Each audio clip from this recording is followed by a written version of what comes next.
What is a guacamoles? What is bugs? What is a guacamoles?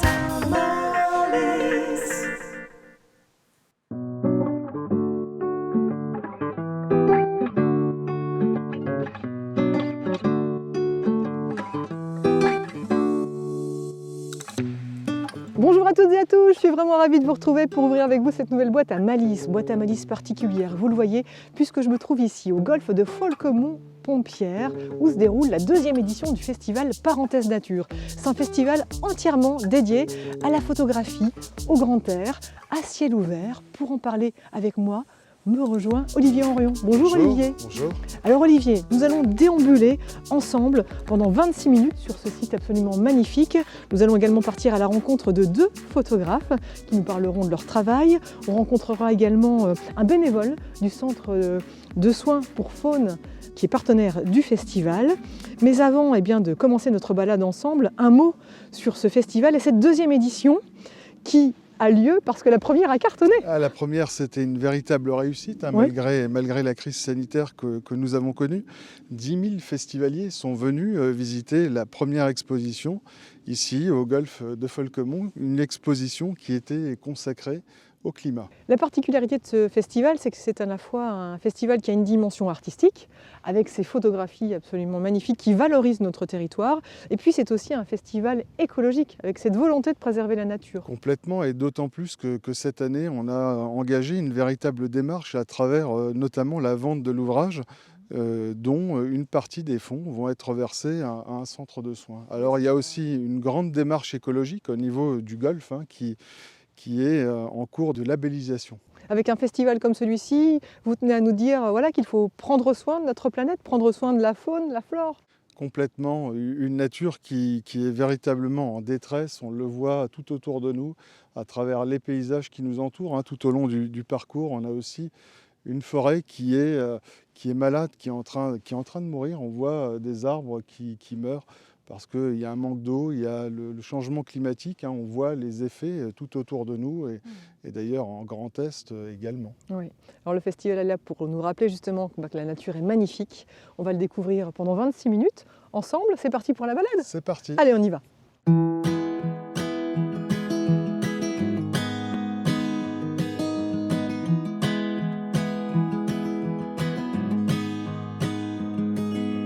I'll be right behind you, Josephine.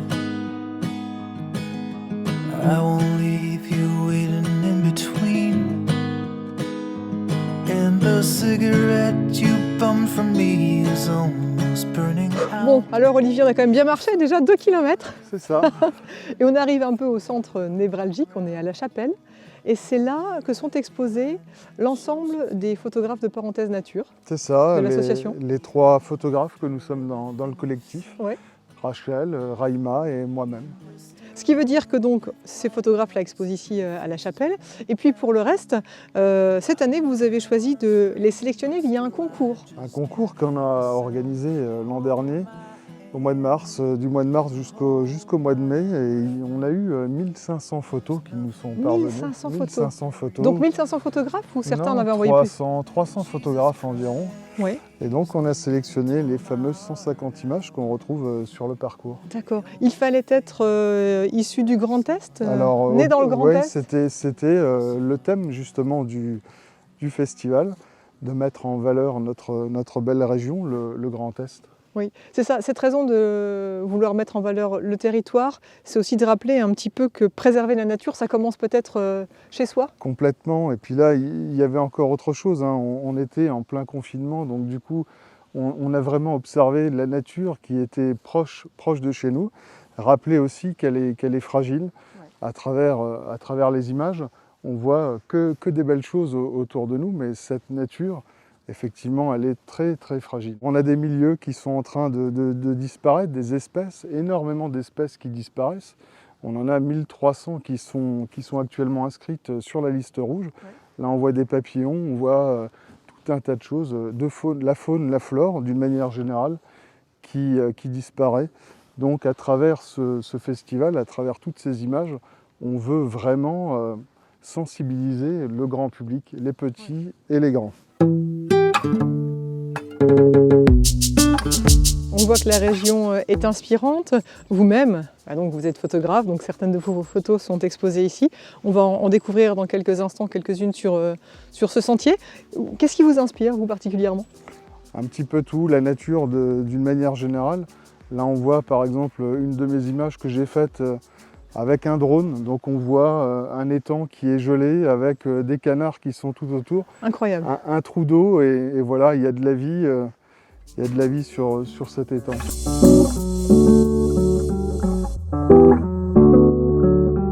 La deuxième photo, alors là c'est des coquelicots, c'est un champ de coquelicots avec des bleuets qui sont juste à côté de chez moi en fait. Des coquelicots qu'on voyait beaucoup auparavant dans les champs autour de chez nous. Il y en a de moins en moins, des coquelicots, des bleuets. Donc voilà, à quelques kilomètres de chez soi, on peut faire de belles images, de belles rencontres, que ce soit avec la faune ou la flore. Oui, c'est vraiment absolument magnifique. Toutes les photos sont époustouflantes. Et puis, il ne faut pas avoir peur de venir ici maintenant. Là, on le voit encore, la végétation n'a pas repris ses droits. Mais au fil des jours, au fil des mois, ça va se transformer. Ça va donc, complètement on se va transformer. aussi découvrir les photographies autrement. Exactement. C'est un petit peu aussi... le but de l'exposition, c'est de mettre les images parfois dans leur contexte. On le voit tout au long du parcours. On a l'impression que les animaux peuvent surgir à n'importe quel moment de la forêt, d'un champ ou ailleurs. Ouais, ce n'est pas un animal là, qui va surgir, mais c'est un photographe. Ah oui. Il s'appelle Roland et je propose qu'on aille le retrouver tout de suite. C'est parti.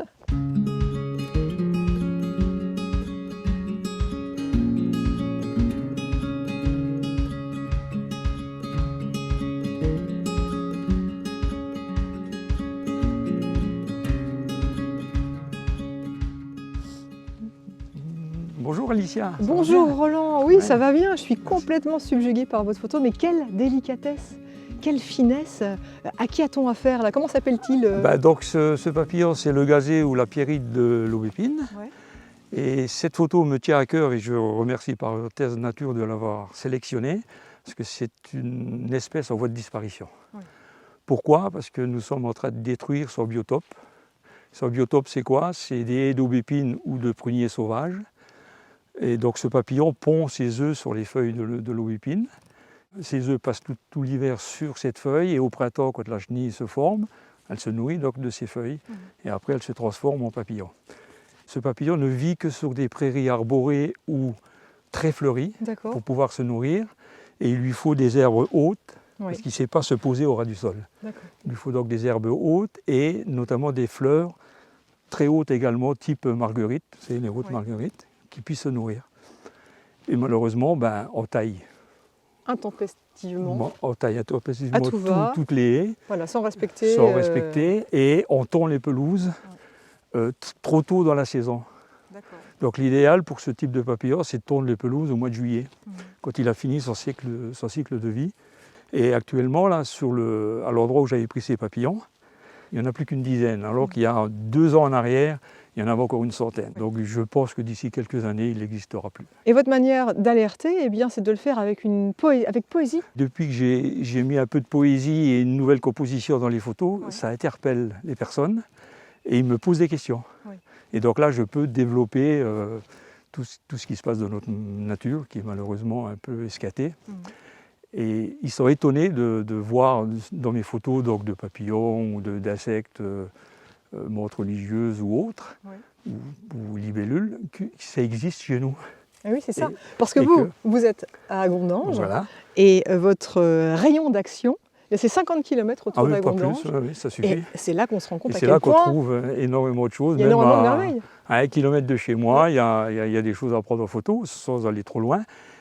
Et les gens, les personnes qui m'interrogent, elles me disent « mais on trouve ça où ?» J'ai dit « vous marchez simplement dans une prairie ou en forêt, elles sont là, mais il faut prendre le temps de regarder. Oui. Et puis surtout de faire attention. Oui. de ne pas marcher n'importe où et de ne pas rentrer dans les prairies sans bien regarder ou rester dans les chemins. Ce sont surtout en tout cas les insectes qui vous intéressent, donc ça nécessite d'être à je- terre en voilà, permanence, C'est en vrai que tous les- combinaison, bien équipé. C'est vrai que tous les matins, de 6 h du matin à 8 h du matin, je vis au ras du sol. Ouais. Pourquoi? Parce que bon, déjà, les insectes, pour les prendre en photo, c'est très tôt le matin. Par exemple, pour cette photo, je suis arrivé, il faisait encore nuit, et j'ai attendu 1 heure que le soleil se lève à l'arrière, et les fleurs que vous voyez, c'est à travers les herbes qui a donné ce fond C'est super, ouais. féerique, quoi. Qu'est-ce qu'on ressent quand on déclenche et qu'on a la sensation de tenir la photo? C'est une joie intérieure. Et ouais, c'est une joie. Ensuite, je sais que je vais la montrer, cette photo, et que je vais sensibiliser des personnes Oui. pour la sauvegarde de la nature. Eh bien, merci beaucoup, Roland. C'est moi.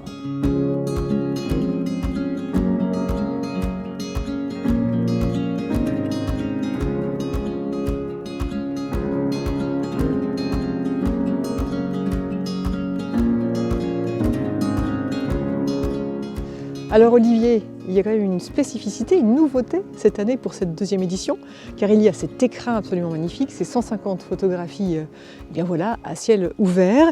Et puis, en souvenir, maintenant, on va pouvoir se procurer un ouvrage absolument magnifique. Il y avait une volonté de laisser une trace, de garder une trace de cet événement. C'est la nouveauté de cette seconde édition, c'est vraiment l'édition de cet ouvrage qui va permettre, comme vous venez de le dire, de garder une trace de toutes les images qu'on retrouve sur le parcours. C'est aussi l'occasion pour nous de mettre en avant le travail de tous les photographes qui sont exposés. C'est un vrai petit bijou. Hein. Ah, complètement, ouais, vraiment de magnifiques images. Ce qui est bien aussi, c'est que vous poussez aussi cette démarche écologique avec cette volonté de sauvegarde de la planète en reversant une partie des recettes de l'ouvrage au Gornat. C'était notre intérêt, effectivement, de poursuivre toute la démarche qu'on a engagée pour cette deuxième édition en reversant 5 € au Gornat, au centre de soins pour la faune sauvage. Pourquoi vous avez choisi ce centre? Alors c'est un centre de soins qui nous tient à cœur parce qu'on a tout un réseau de rapatrieurs sur le secteur Ouais. et tous les animaux sont rapatriés à ce centre de soins. Il en existe d'autres sur la Lorraine, Ouais. mais c'est vrai que le Gornat, c'est notre centre de soins qui est dédié à notre secteur. Eh bien, vous avez parlé de rapatrieurs, il se trouve que là, juste derrière Jean-François qui est en train de nous filmer, il y a Marcel. On le retrouve? C'est parti. Allons-y.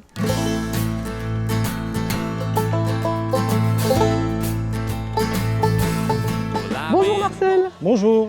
Alors, vous êtes rapatrieur, membre du Gornat, Oui, rapatrieur, bénévole, oui. rapatrieur bénévole, exactement. Le Gornat qui est un centre de soins pour faune sauvage. Est-ce que vous pouvez m'en expliquer les missions? Quelles sont-elles? Ben, la mission première, c'est donc de récupérer oiseaux, mammifères en détresse, blessés. Et donc on les rapatrie, soit les découvreurs les rapatrient, soit on fait appel aux bénévoles rapatrieurs. Ou sinon, il y a des agents de l'OFB, les sapeurs-pompiers.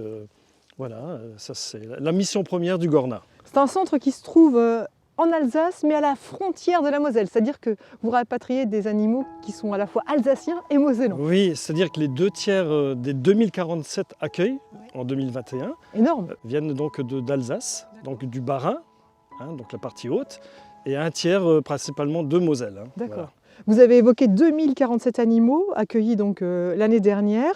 60% vont réintégrer ensuite bien leurs espaces. Ouais, le fameux taux de relâché, qui Ouais. est d'environ 60%, qui vont réintégrer donc leur espace naturel. Ouais. Quoi.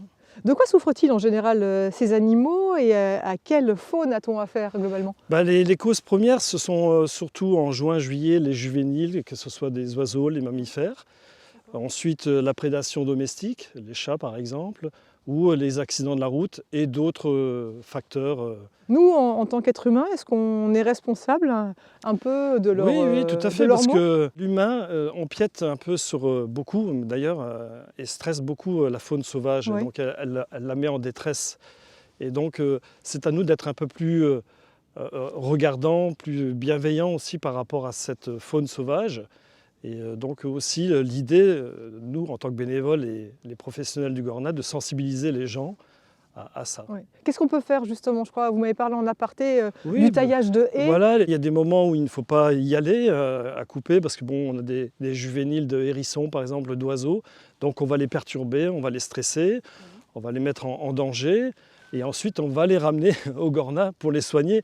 Mais malheureusement, quand même, beaucoup décèdent suite à ça, quoi, Ouais. hein. Revenons à votre fonction au Gornat. Vous êtes rapatrieur bénévole. Oui. Ça veut dire quoi? Ça veut dire qu'on fait appel à vous si moi demain, sur mon chemin, lors de ma balade, Ben, je tombe sur un animal en détresse, qu'est-ce que je dois faire? Comment je m'y prends? ben, avant tout, l'idée, c'est de sensibiliser les gens, d'informer les gens à l'existence des centres. Oui. Donc, une fois que les gens connaissent l'existence des centres, on peut faire appel à eux.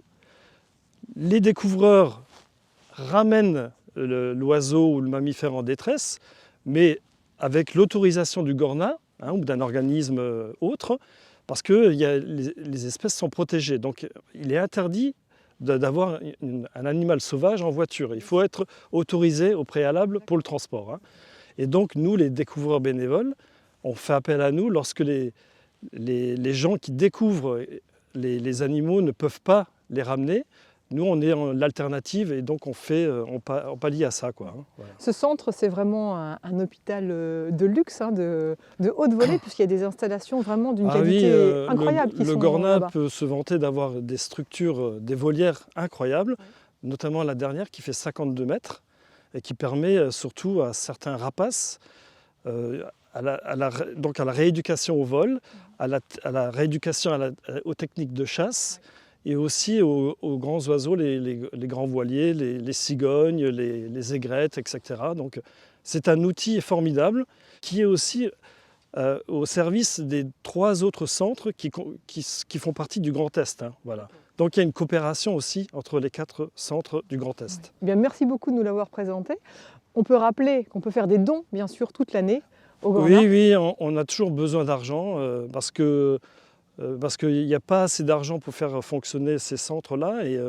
Et on remercie surtout Parenthèse Nature qui, grâce à la vente de ce livre, Il est là. 5 € seront reversés au Gornat. Voilà, 5 sur- € pour sur chaque chaque achat vente de livre. Exactement, de ce voilà. magnifique Et ouvrage.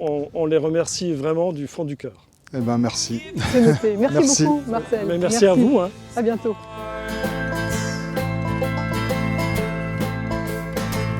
Alors vous le voyez, Parenthèse Nature, c'est une sublime exposition photographique à ciel ouvert. C'est aussi un ouvrage que vous allez pouvoir vous procurer, mais c'est également une association de photographes dans laquelle on va retrouver par exemple Rachel, la secrétaire. Bonjour Rachel. Bonjour.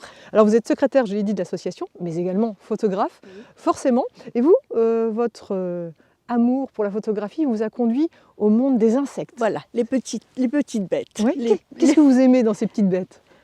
Elles sont petites déjà comme moi, tout bêtement. Oui. Et je sais pas, ça me fascine, ça me passionne parce que tout le monde ne les voit pas forcément. Comme on va apercevoir un oiseau, un héron ou quoi que ce soit. Là, c'est tout petit, c'est caché. Il faut être au ras du sol pour bien les voir. Les détecter. Et, oui. Ça veut dire que ça vous demande quoi comme qualité? J'imagine beaucoup de patience. La Ouais, patience. c'est ça. La patience, oui. Il faut déjà être bien au ras du sol pour les avoir à la hauteur de l'appareil photo. Ouais. Et en fonction de la lumière, la meilleure lumière, c'est le matin, le lever du soleil, ou alors le soir à la tombée du soleil. Mais pas en pleine lumière, pas en plein jour. Alors on a là une sacrée coquine, hein. Elle est Une dangereuse, dévoreuse, là, une dévoreuse, une une dévoreuse dévoreuse. religieuse. Oui, oui, Est-ce que vous avez dévoreuse. une anecdote peut-être à nous raconter sur... J'en ai une cet été dans mon jardin et je l'ai vue dévorer le bourdon. Je n'ai même pas pu intervenir. Elle l'a déchiqueté, on la voyait dans les pattes prendre les pattes du bourdon, les ailes, elle l'a déchiqueté. Oui. Un carnage. Donc là, vous nous la mettez en scène de manière Elle a- plutôt élégante. là. Là, elle est Elle a l'air élégante. plutôt sympa. Elle est élégante. Elle est élégante, oui, Elle mais est élégante, Il oui. faut s'en méfier. Oui. de- Oui. Tout à fait, oui. C'est assez terrible. La photographie, qu'est-ce que ça vous procure comme Oh. état? Vous vous sentez comment? Pourquoi vous Très aimez bien. tant? Ouais. Je me sens bien. Ça me manque, actuellement, ça me manque parce qu'il n'y a rien, il n'y a pas d'insectes déjà. Ça va venir d'ici quelques semaines, on va avoir les premiers papillons, mais ça me manque. Bon, Ça bon. me manque. En attendant, en tout cas, on peut profiter de vos très belles photographies Merci qui sont beaucoup. disséminées sur le parcours. Merci. Et puis moi, je vais poursuivre ma balade. Eh bien, bonne balade alors. Merci Rachel. Merci. Merci, c'est moi.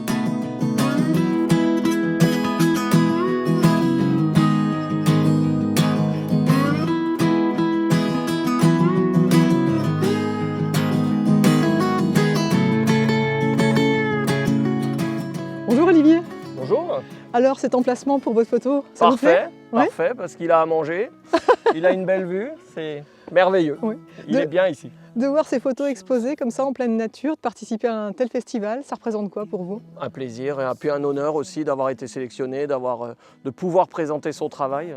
Parce que je veux dire, c'est aussi pour montrer la beauté de la nature et puis montrer voilà, qu'il faut la protéger, qu'il faut essayer de la sauver quoi, au mieux. Vous aimez aussi bien la faune que la flore, avec quand même peut-être une prédilection pour la faune, et notamment la faune et cet animal, le castor, que vous avez pris en affection. Ça fait, depuis l'âge de 8 ans que moi je suis dans la nature et ça fait peu moins de 20 ans que je fais de la photo. Et le castor, je sais qu'il est sur ce territoire-là, mais j'ai jamais voulu le travailler, ne sachant pas comment il fonctionne, par respect, pour pas déranger, pour pas faire de bêtises et d'éloigner des familles.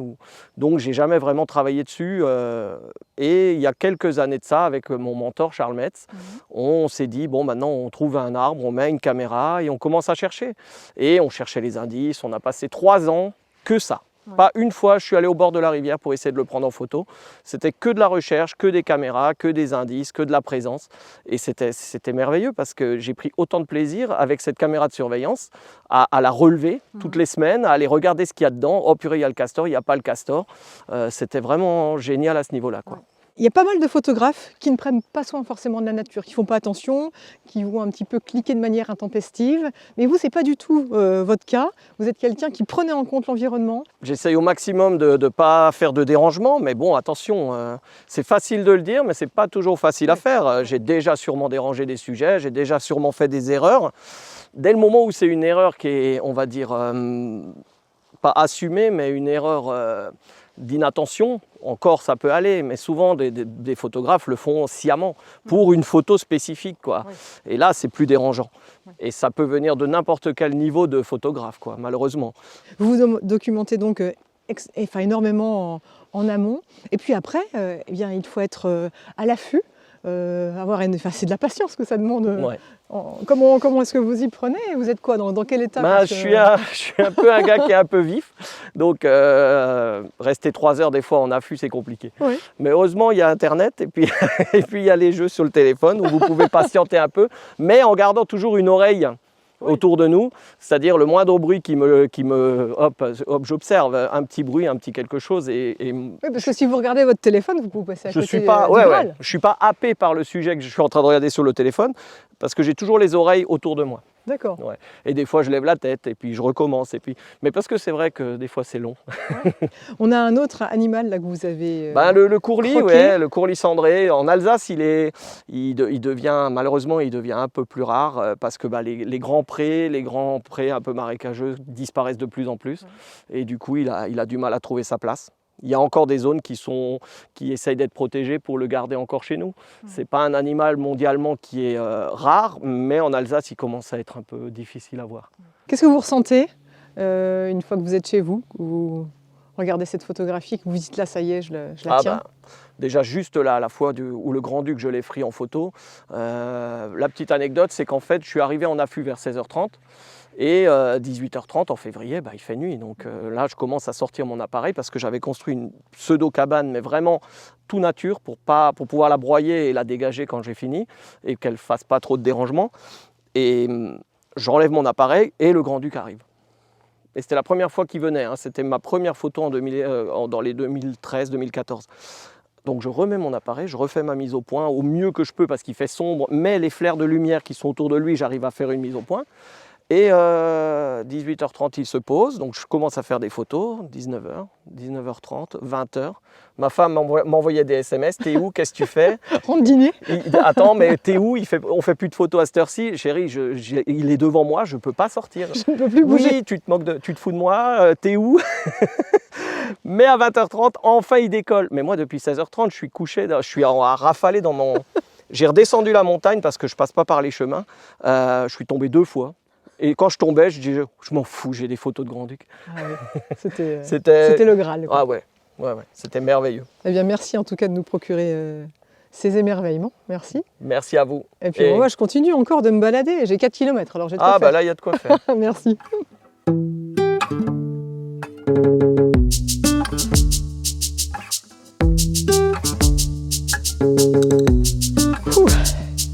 Alors Olivier, non seulement le parcours est magnifique, les photos sont magnifiques, mais en plus les photographes sont super sympas. Ça aussi, ça fait la force du festival, on peut le dire. C'est ça. Il y a une belle convivialité aussi avec tous ces artistes. Peut-être avant de se quitter, parce que moi il faut que je termine la balade et puis le soleil est en train de se coucher, on peut peut-être rappeler que toute une série d'événements vont se dérouler également jusqu'au 30 septembre, à destination des plus jeunes aussi. Exactement, on a tout un volet animation avec tous les scolaires du territoire du district urbain de Folquemont, où ils sont attendus. Alors la première édition, on a 1500 gamins qui sont venus sur le site, donc on en attend au moins autant, voire plus. Et il y a aussi tout un volet d'animation avec des associations locales de protection de la nature. Et on a prévu aussi à cet effet, pour les tout petits, un parcours qui leur est dédié pour éviter de faire les 4 km, parce que comme vous venez de le dire, c'est quand même c'est sportif. Voilà, c'est sportif. Il faut des bonnes chaussures. Mais en tout cas, ça vaut vraiment le détour. J'invite vraiment tous les téléspectateurs à venir ici. Donc c'est le golfe de Folquemont. Ça va se passer jusqu'au 30 septembre. C'est ça. C'est gratuit. C'est gratuit. Vous pouvez venir quand vous voulez, aux horaires d'ouverture du golfe. Merci encore d'avoir passé Merci cette à journée vous. avec moi pour cette Merci. belle visite. J'hésiterai pas à revenir parce que c'est vrai qu'on a envie de voir comment ça va évoluer et que ça fait du bien. Ça fait du bien. Ouais. Ça fait du baume au cœur et au moral. C'est vrai. Merci et bon Merci festival. beaucoup. À bientôt. Au revoir.